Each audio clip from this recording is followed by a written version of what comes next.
My name is Natalia, and I was a victim of labor trafficking. With my family in Ghana struggling to pay the bills, my parents sent me to America to get an education and live a better life. However, as soon as I arrived in the land of freedom, the family in charge of my care started to physically abuse me.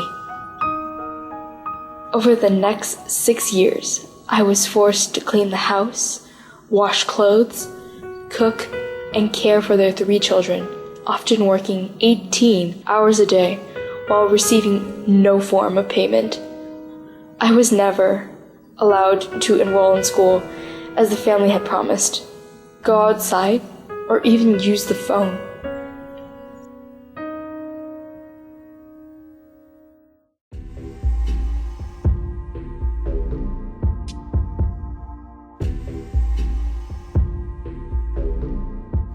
In the previous videos, we introduced the problem of human trafficking and told you some of the reasons why it's so prevalent in our society. Now it's time to offer some solutions that we, as the general public, can use to approach the situation. One way we can fight these injustices is by fighting the poverty and the economic restraints that afflict many of the trafficking victims. For example, we can improve access to education, thus increasing school attendance, especially by girls and minorities. By doing so, these people will be preoccupied with something else and will less likely become involved with the traffic industry. In addition, education leads to job opportunities, which can keep them out of the cycle of poverty. The Greater Mekong sub-region has cited success when, after focusing on increased education, there was a decrease in the flow of human trafficking. Finding jobs for victims and potential victims is another important way to reduce poverty. One reason why many people are trafficked is that uneducated people often get tricked into the industry while looking for jobs. Traffickers are often very enticing to these people, offering good pay, good services, food, and a place to stay. The trafficking industry, however, offers none of these.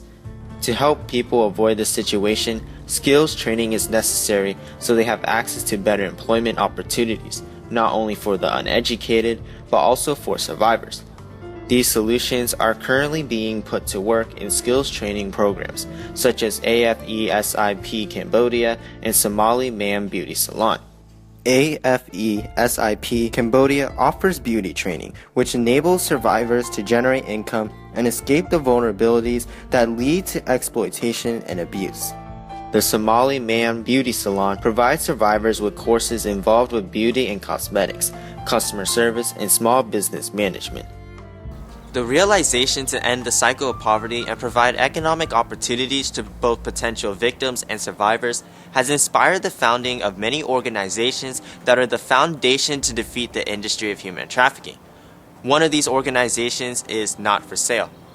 With David Batstone as president, Not for Sale aims to provide victims safety and stability, empower them with life skills and job training, and create sustainable futures with dignified work.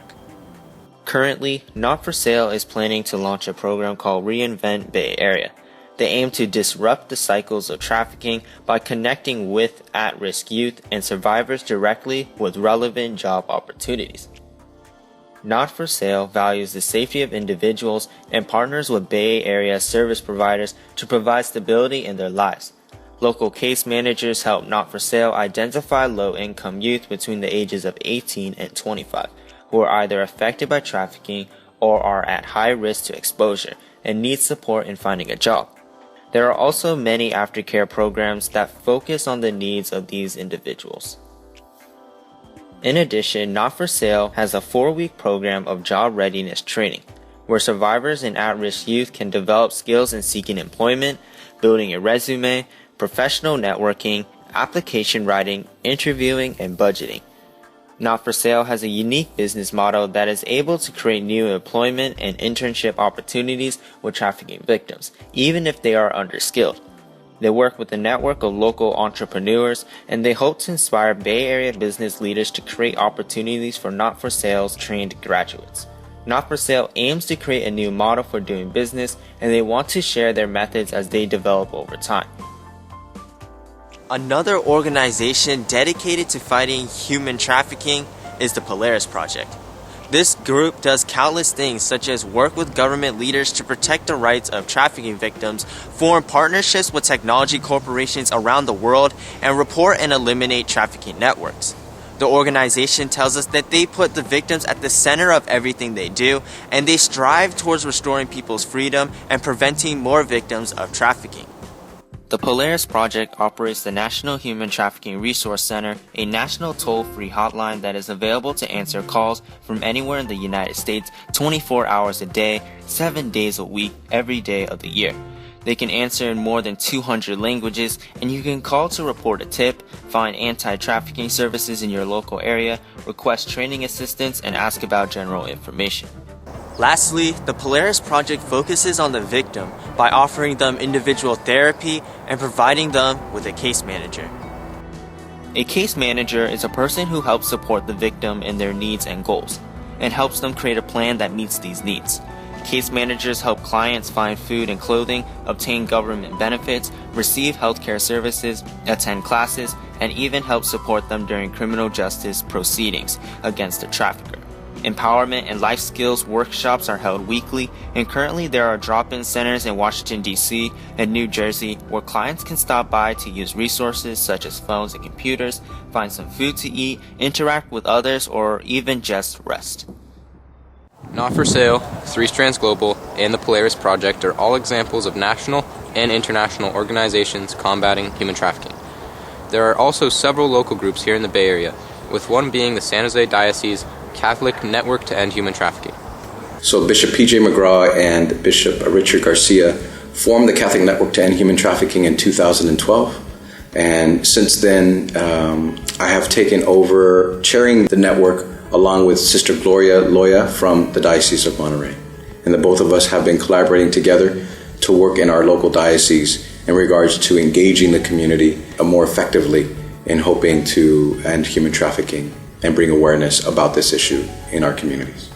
Another major organization here in the Bay Area is South Bay Coalition to End Human Trafficking. We were lucky to have Sharon DeNoa, a representative from the organization, speak to a group of students. The South Bay Coalition is actually a freestanding collaborative of about 35 different agencies. We're made up kind of like a quadrant where we have our law enforcement agencies, where we have San Jose PD, the Sheriff's Department, FBI is part of it, HSI, the District Attorney's part of that arm. We have our Direct Services arm, which is, they're all the organizations that help provide shelter, food, case management, counseling, reintegration services for human trafficking survivors. We have Legal Services arm, which there are a lot of legal services available to trafficking survivors. So you can get specific immigration visas if you're a trafficking survivor. They're called T visas or U visas. Then our last quadrant is of our community outreach groups. And so those are groups that will do direct outreach to potential survivors. So there's an organization, Love Never Fails. They actually walk the track in Oakland and they provide a hand of love to potential survivors as well as to traffickers. You have a lot of faith-based groups, student groups, and just interested community members who want to figure out what can they do about human trafficking. Organizations play a vital role in preventing human trafficking victims from being re-victimized. Whether it be educating the public, helping victims find a job, or providing someone for victims to talk with, these organizations are crucial in reducing trafficking. In our previous two videos, we heard the stories of two women, Ayesha and Dai, and saw how they were victims of human trafficking. Now, it's time to hear the rest of their stories and see how important these organizations are in re-establishing their lives. One day, I stumbled upon Apne Ap, an organization committed to helping women escape prostitution. When I joined a self-empowerment group, I learned of women with similar stories to mine, and many were living new lives. It gave me hope that I could permanently leave prostitution, and after some time, I did. Not only did they rescue me, but they helped my daughters avoid prostitution. Today, my daughter has a life outside of the red light area. Because of her, I sing again. Had it not been for Op Ne Op, Ayesha would probably still be imprisoned behind the bars of human trafficking. Similarly, Dai found new hope through some advocates on the internet. Somehow, I was able to regain myself and escape from the man who bought me. After spending a long time on the run, I made contact with an advocate through the internet. Since then, I have healed from my wounds that human trafficking left me, and I continue to voice my story for other victims, to let them know that there is always the hope of freedom. While organizations are important to reducing human trafficking, governmental intervention is also necessary to solve human trafficking in the long run. Whether it be through legislation or changes in how government agencies such as law enforcement approach trafficking, the government needs to be involved. Locally, we can look to what the San Jose Police Department is doing to combat trafficking. The San Jose Police Department has the Human Trafficking Task Force. We've had our task force since 2006, and that task force is a collaborative model task force, and it works in a multidisciplinary approach. So we all understand that not one agency, not one organization can really combat human trafficking. So we partner with local law enforcement officers in our area, federal law enforcement, FBI, Homeland Security, ICE, Department of Labor. We have the South Bay Coalition to End Human Trafficking here in the Bay Area. With that partnership, we've reached out and we've obtained grants both on the federal and state level to help us in our investigations and our collaboration and to attend to the needs of the victim.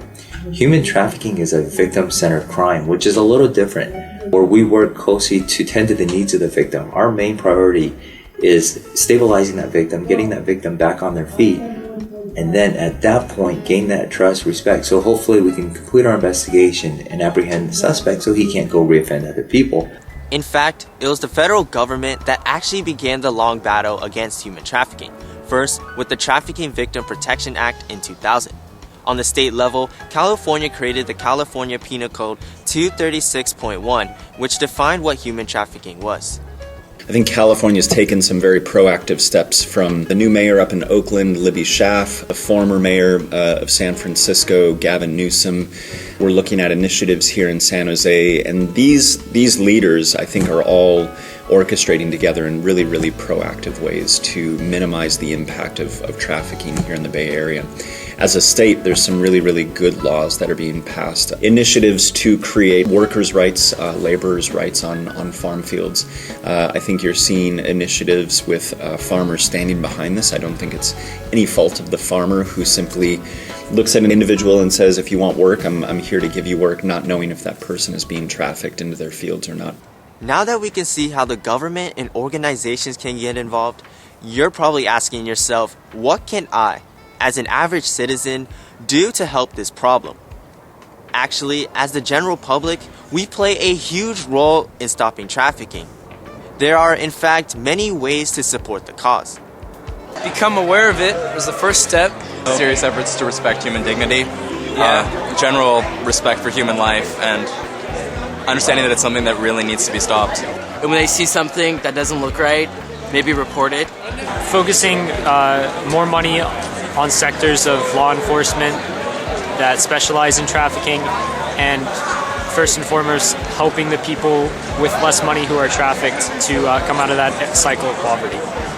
Catholic social teaching also supports the notion of solidarity. Basically, we are one human family, constantly in pursuit of justice and peace. Through 1 Corinthians, the scripture teaches us that if one member of Christ's body suffers, all suffer. If one member is honored, all rejoice. In context, solidarity is one good way we can support the cause to end human trafficking.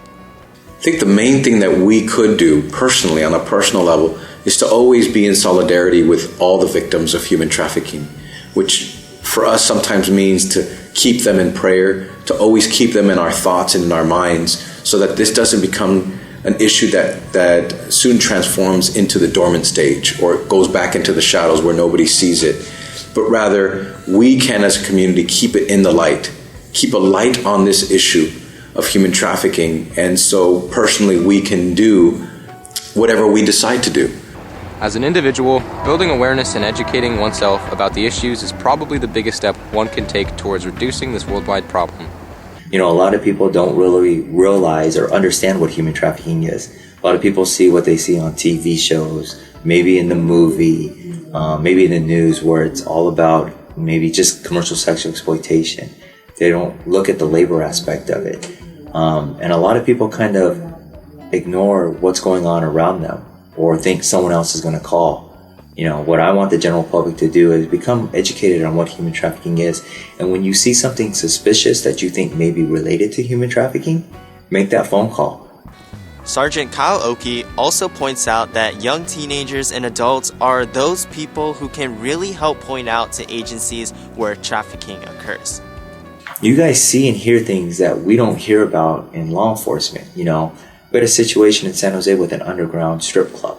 It was a car stereo store where the front of the store sold car stereos, the back of the store installed the stereos, but the top floor was a strip club. In the young community, how many high school kids have potentially heard about that establishment? But how many people called law enforcement about it? Nobody called law enforcement to notify us of this illegal strip club. We weren't notified until a young gentleman went there. The very last lap dance he got for that night, he looked at the girl and it was his best friend's 16-year-old sister. He immediately got up, walked out of that room, called up his best friend and says, "Do you know where your sister's at? Haven't seen her in 2 weeks."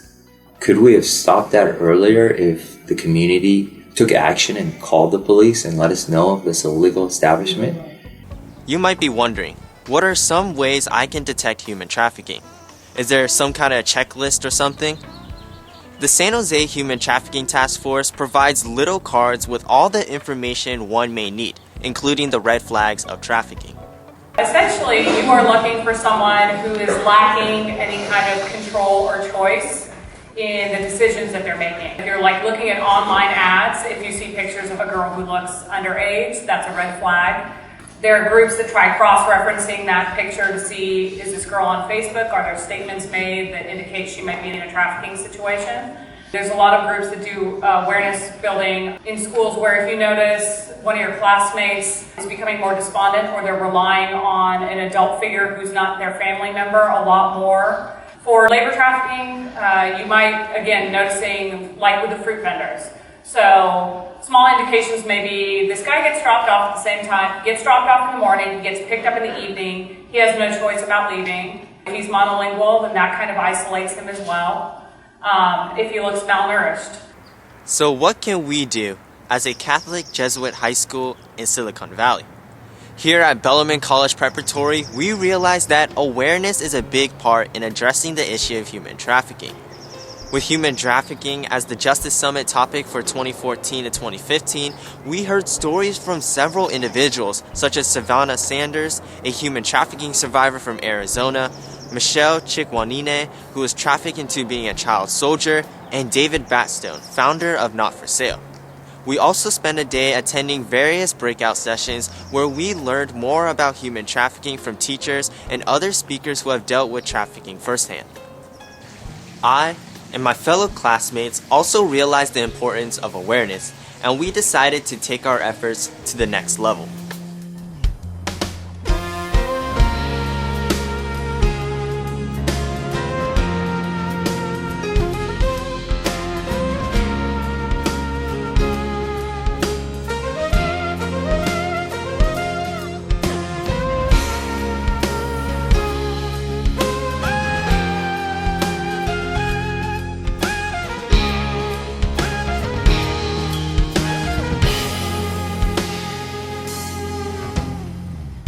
Because this is like a cool and interesting thing, and that guys your age are doing it. It'll be cool and interesting. You get 20 people out here, guys your age, I guarantee you they'll cover it, because I was a news reporter. And it's just very interesting that you would do this. Except for that guy, I want him. Bellarmine College Preparatory. Yeah.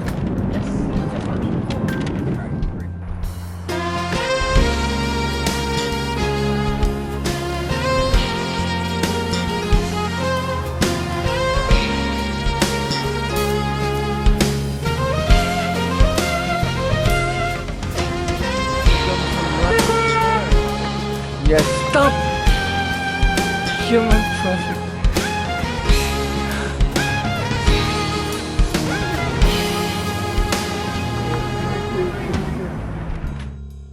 we introduced the problem of human trafficking, explained its causes, and offered some solutions to help fight this global issue. Now, we challenge you, the viewer, to take a stand against human trafficking and help preserve the human dignity that each one of us has. As Pope Francis said, I invite each one of you to ask yourselves, have I learned how to weep? How to cry when I see a hungry child? A child on the street who uses drugs? A homeless child? An abandoned child? An abused child? A child that society uses as a slave? So let us go out there and do something, anything, and together we can be the generation to finally put an end to human trafficking, to modern day slavery.